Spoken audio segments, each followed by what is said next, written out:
los procesos que queríamos estudiar y debido a los problemas que estamos teniendo de agua, salinidad y sobre todo algo de ser más respetuoso en lo posible con el medio ambiente, pues había una tecnología de unos reactores de dióxido de titanio y para hablarnos de ella pues está aquí don Vicente Picó, CEO de H2O Titanium, que es el fabricante en exclusiva de este tipo de tecnología.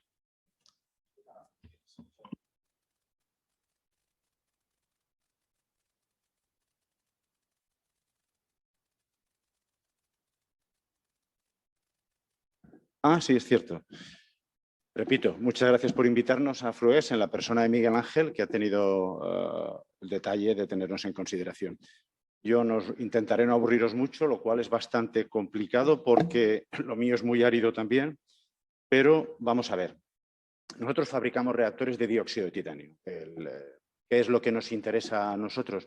Un producto que sea simple y que pueda utilizar todo el mundo en todos los campos. No esto como exactamente... En realidad estamos ansiosos de saber qué resultados se han obtenido con la tecnología. Nuestra experiencia en tema de fruto de hueso es muy limitada, por no decir que es prácticamente inexistente. Entonces yo os voy a decir qué es lo que sabemos de nuestros reactores después de más de 10 años de andar trabajando con ellos y teniendo nuestros éxitos y nuestros fracasos como debe de ser, ¿no? Porque es imposible avanzar si no tienes algún fracaso.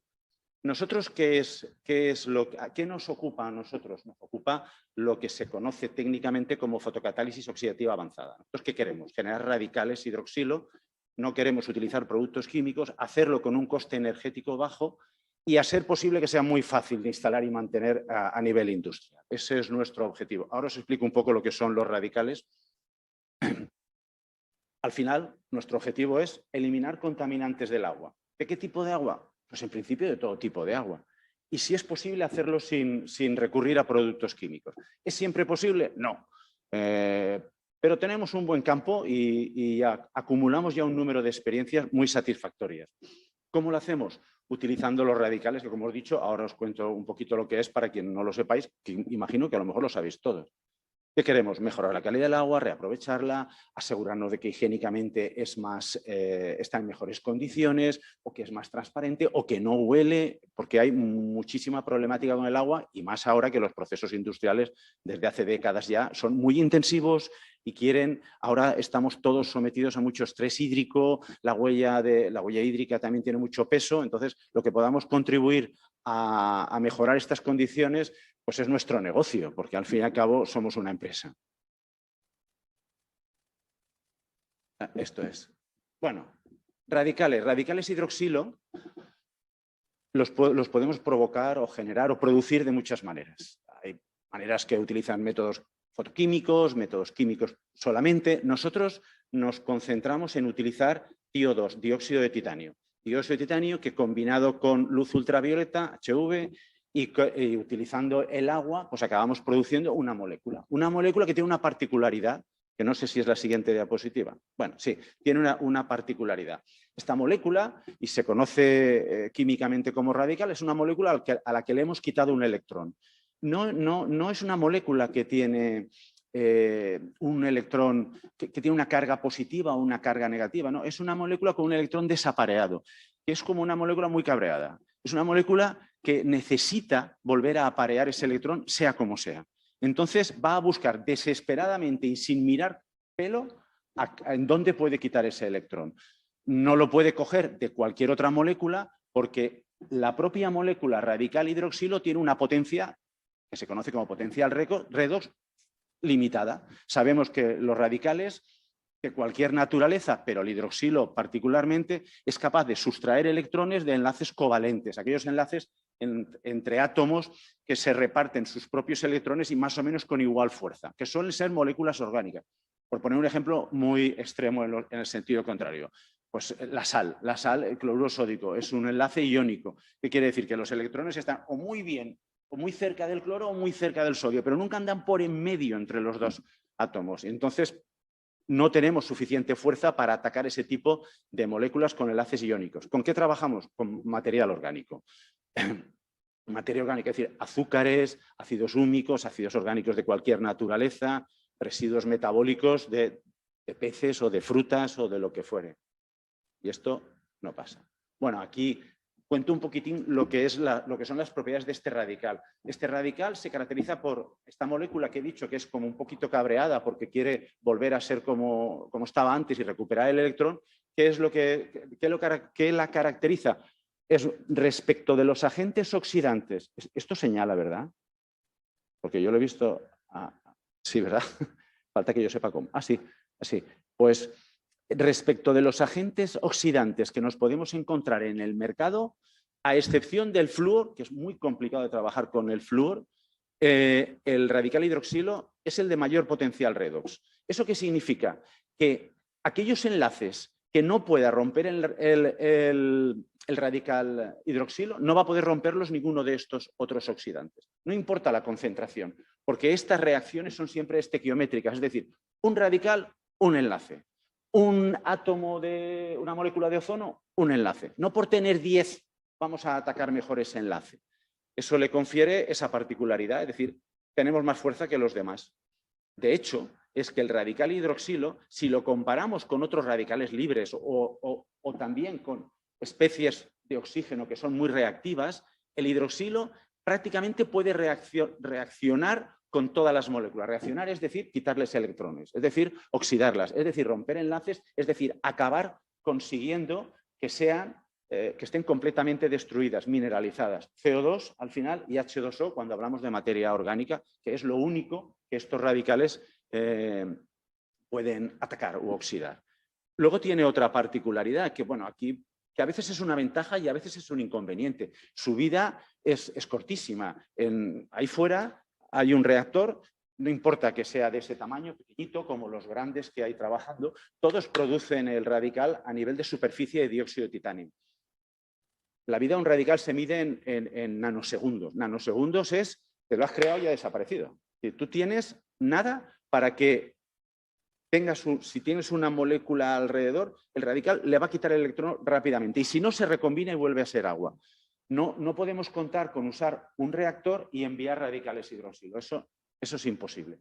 De hecho, es que si hacemos analíticas físico-químicas de los reactores, del agua que entra a los reactores, y 1 milímetro antes de entrar al reactor y 1 milímetro después del reactor, no hay diferencia, más allá de la alteración de la contaminación. Pero el agua en sí no se ve modificada. Es imposible. Bien.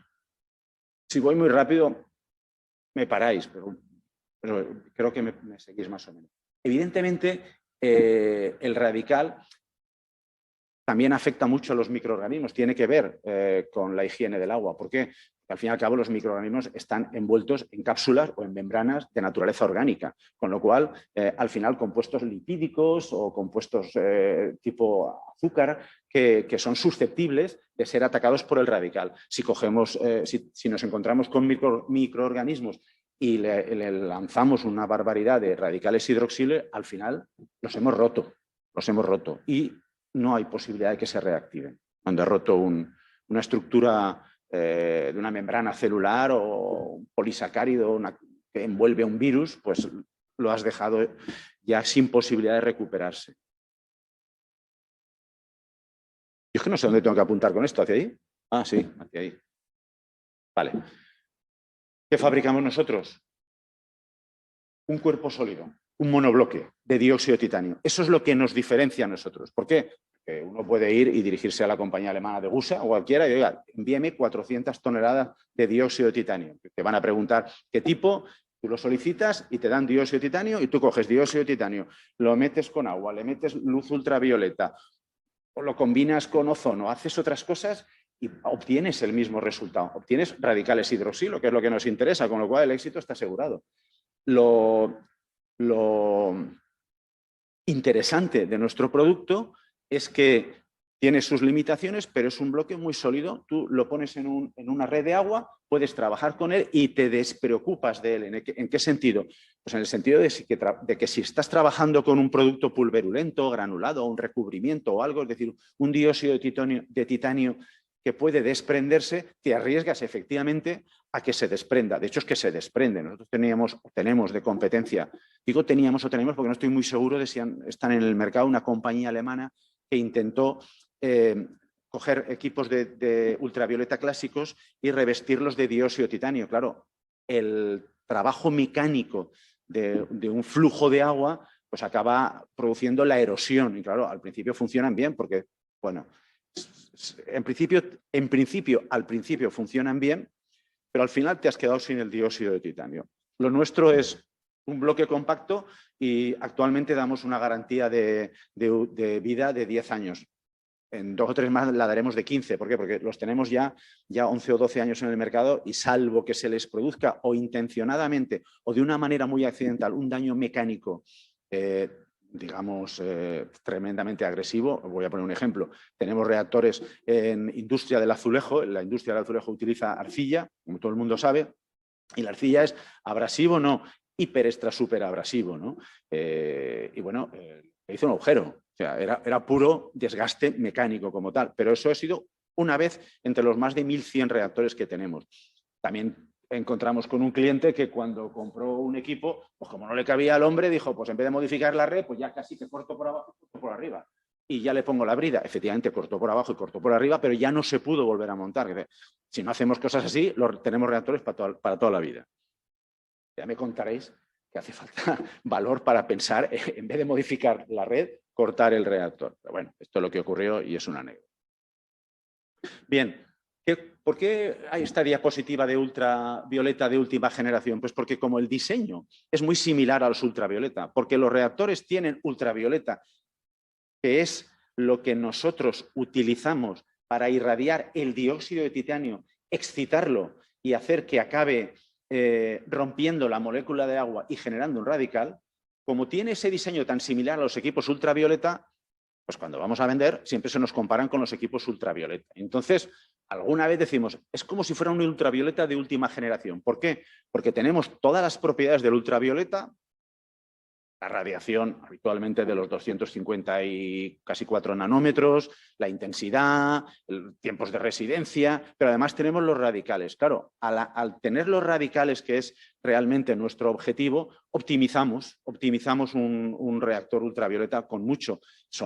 Estos reactores nuestros son más eficaces, más eficientes, ocupan menos espacio. A veces no, la mayoría de las veces podemos trabajar con menor consumo energético. Bueno, por esto he puesto esta diapositiva, porque por la tendencia a hablar de, oye, sois una especie de nuevo ultravioleta. Al fin y al cabo, nosotros nos apoyamos en 3 puntales, en tener un producto que sea un bloque, que sea algo realmente muy resistente y fácil de uso, y con ello utilizar tecnologías de oxidación avanzada en la medida en que podemos, porque fabricar un reactor en bloque tiene sus limitaciones, no es nada sencillo tener dióxido de titanio en bloque, digamos, indestructible, y eso limita muchas veces lo que es la estructura molecular del dióxido de titanio, que no existe en una sola forma alotrópica y hay que hacer una serie de cositas. Son únicos en el mundo y esto es nuestro otro puntal, hoy por hoy, nuestro otro puntal tecnológico. Esto es un esquema. Nuestros reactores no son solo un bloque, sino que son, no son solo un cilindro, sino que son cilindros concéntricos. Aquí hemos puesto un esquema. Los tubos, estos son las lámparas ultravioleta, un cilindro, otro cilindro y el cilindro exterior, en este caso. Los hay de muchos tamaños, ¿no? Esto es una imagen de cómo interior. Lo blanco, esto y esto, es el emplazamiento de los futuros lámparas ultravioleta. Esto es uno de los cilindros interiores, esto es otro de los cilindros interiores y este es el cilindro exterior. Es cuestión de por qué tenemos cilindros concéntricos, porque lo que buscamos es aumentar la cantidad de dióxido de titanio en contacto con el agua, porque la cantidad de radicales que vamos a producir nosotros con nuestro sistema es directamente proporcional a la superficie de dióxido de titanio de la que dispongamos. Bueno, aplicaciones. Pues yo digo casi infinita, hay ya más de 1.000, yo creo que son 1.100 instalados por todo el mundo, casi en los 5 continentes, porque en Australia, la zona de Oceanía, Australia, Nueva Zelanda, hemos empezado y todavía no tenemos nada. en oceanográficos, pues en este caso es un estanque donde, bueno, aves, patos, gaviotas y todo lo que hay, se usaba cloro, se usaban sistemas de biocidas para mantener aquello en condiciones, y luego mucho visitante, olor a cloro, oxidaciones de materiales. Bueno, se pusieron estos 2 reactores, son bastante grandes, pero teóricamente nosotros le aconsejamos al cliente 3. Claro que queríamos vender más, cierto, pero para el caudal y volumen que tenía era lo que correspondía realmente. Optó por poner 2 y bueno, están muy satisfechos. Lo que pasa es que los llevan al límite los reactores, pero bueno, están trabajando muy bien desde hace ya varios años. Una industria papelera típica con muchos olores, pues es un sistema un poco múltiple, ¿no? Un circuito cerrado de 10.000 metros cúbicos y una serie de condiciones. Y bueno, pues aquí ocurrió algo anecdótico, pusimos el reactor, el cliente hizo una serie de medidas, esto no funciona, no sé qué, no sé cuántos, parece que el olor es el mismo. El caso es que estuvieron trabajando los reactores, me acuerdo ya, puede ser 3 meses o una cosa así, y decidieron pararlos. ¿Por qué? Porque esto, ellos como no tenían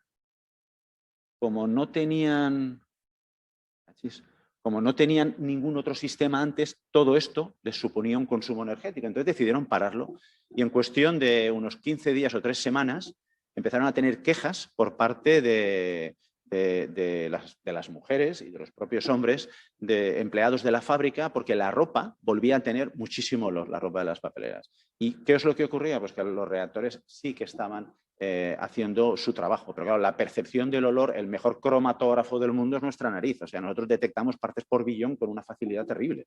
Entonces, claro, ibas mejorando, pero como es paulatino y te vas adecuando, llega un momento en que tú crees que no habías conseguido nada. Una anécdota. Industria papelera. Esto es Colombia, una de las mayores cerveceras del mundo. Tienen instalados allí en 3 o 4 factorías. Son unos reactores con capacidad cada uno para 400 metros cúbicos hora. ¿Y qué es lo que hacen? Pues esta precisamente trata el agua del río Bogotá. Bueno, pues tiene una especie de desbaste, prefiltración, y a partir de ahí trabajan los reactores antes trabajaban con cloro, entonces ponían cloro, después decloraban y, en fin, tenían una serie de problemáticas. Están trabajando allí ya, bueno, llevan tampoco mucho, 4 o 5 años, pero ya en varias factorías. Y así, entre otras cosas, protegen la osmosis inversa. Esto es una central nuclear en Sellafield, en el Reino Unido. Bueno, una planta de tratamiento de residuos nucleares. Desinfectaban agua utilizando radiación gamma y conseguían un orden de desinfección del orden del 70%, que en microbiología eso es muy bajito, ¿no? Entonces, bueno, esto sí que lleva ya más de 10 años trabajando allí y pues muy bien. O sea, están trabajando enfriando un agua de una especie de torre de refrigeración. No es exactamente así, pero más o menos. Y bien, esto es un caso más. Esto es en Escandinavia, en Suecia, en Gislaved, que es, bueno, los escandinavos están muy concienciados por la calidad del agua, por no utilizar productos, para que no generen subproductos y tal. No somos económicamente competitivos en las piscinas. Hay otras herramientas que funcionan muy bien, pero si quieres no tener ningún producto químico, nosotros lo podemos hacer perfectamente. Este además va dotado de sistemas automáticos de limpieza y cosas. También lleva años trabajando este equipo. Industria alimentaria, esto es una empresa que produce vinagre y que tenía problemas, en este caso no en contacto con el alimento, sino con las torres de refrigeración. Se puso un reactor pequeño, como el doble de lo que hay ahí, y está funcionando perfectamente. Esto es un hospital, es lo mismo. Esto es una planta depuradora, al final siempre estamos hablando más o menos de lo mismo.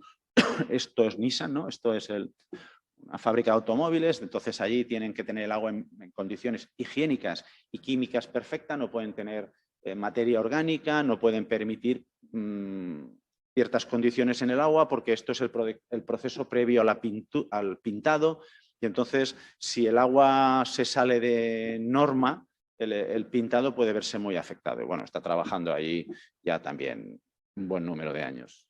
Creo que 8 o 10. Instituto Oceanográfico, ahora mismo hay un buque que al final es del CSIC, que es el Sarmiento de Gamboa, que ha instalado un reactor. Bueno, en este caso era esto en realidad fue un ensayo para ver la afección de tratar un agua en un gran depósito donde había túnidos, ¿no? Entonces, en una buena parte del ciclo de los túnidos, ver si el hecho de que hubiera un reactor ahí afectaba en algo y efectivamente la afección fue cero. El resultado fue muy, muy satisfactorio.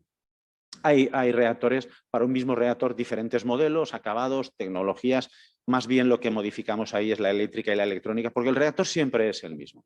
¿Lo puede hacer todo un reactor con todo tipo de agua? Pues no. ¿Por qué? Pues porque tenemos limitaciones. No podemos producir todos los radicales que nosotros quisiéramos. Bueno, sí, poniendo reactores enormes y muchos reactores, pero no somos competitivos. Entonces, muchas veces esta herramienta, que es una muy buena herramienta, la tenemos que combinar con otras herramientas. Uno va a un taller y cuando va a arreglar el coche, pues tiene, pues yo qué sé, un gato hidráulico, es estupendo, pero como no tengas más herramientas, no puedes hacer ello. Pues esto es un poco la combinación del dióxido de titanio con otras tecnologías. ¿Qué es lo que nos guía a nosotros? En realidad, nosotros, yo soy socio de 2 compañías, pero ¿qué es lo que nos guía en ambas compañías?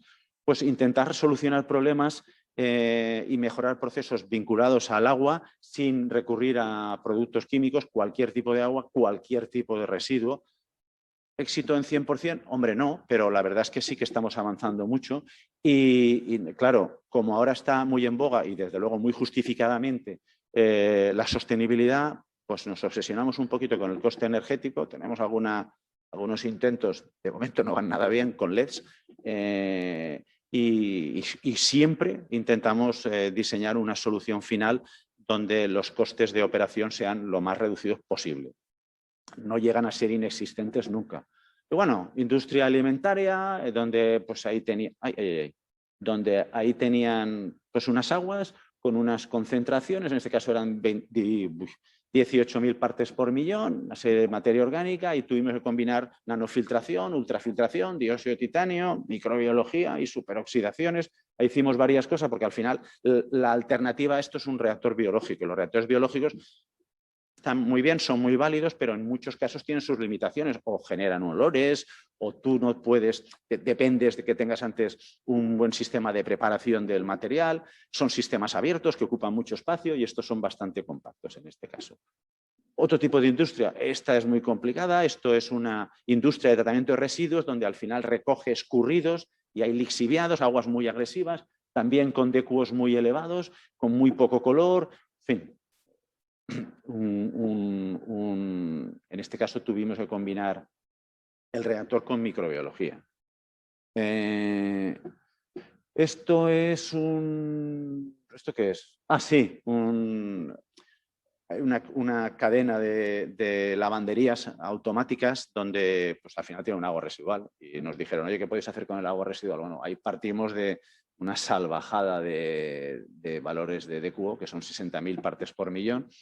Y el resultado es lento, pero tenemos que acelerar un poco los tiempos, pero en principio es lento. Y en ello estamos, en ello estamos. También nos plantean temas con antibióticos, que este va genial, porque partimos de 17.000 partes por millón y al final estamos llegando a valores de menos de 1.000 partes por millón, ¿no? Bueno, y también tenemos actuaciones en parajes naturales, algunos de ellos descomunales. No es fácil contratar esto, pero bueno, estas cosas se pueden hacer. Hay que resolver 2 cosas. ¿Qué es lo que te está llegando al paraje natural? Y, por supuesto, procurar que sea un agua en las mejores condiciones posibles. Y el segundo nivel o la segunda parte o fase es actuar sobre el agua que ya está propiamente contaminada. Yo creo que aquí tengo alguna diapositiva más. Esto es típico, ¿no? Esto es un sitio donde bueno, nos encontramos o se encontraron con muchísimo residuo, problemas con la fauna y tal. Entonces, un tratamiento como Dios manda, logras un resultado tremendamente satisfactorio. Y otro caso, lo mismo. Tienes que remediar la fuente de contaminación y tienes que remediar sobre el agua. Y entonces todo esto son combinaciones. Y ahora mismo hemos hecho unos pequeños pinitos nosotros mismos con imazalil y tiabendazol, que creo que conocéis todos. Y bueno, casi que estamos buscando a alguien que tenga problemas con imazalil y tiabendazol para que nos envíe un par de toneladas de agua, ¿no? O algo así para ver qué tal va, porque a nivel de laboratorio no ha pintado nada mal, pero las cosas a nivel de laboratorio funcionan todas de maravilla. A través de cuando lo llevas a campo real, a lo mejor las cosas cambian un poco, ¿no? Y entonces esto es lo que hay y es algo que nos interesa. Y este es todo, creo yo, que esto es todo lo que tenía que deciros y estamos abiertos a cualquier cosa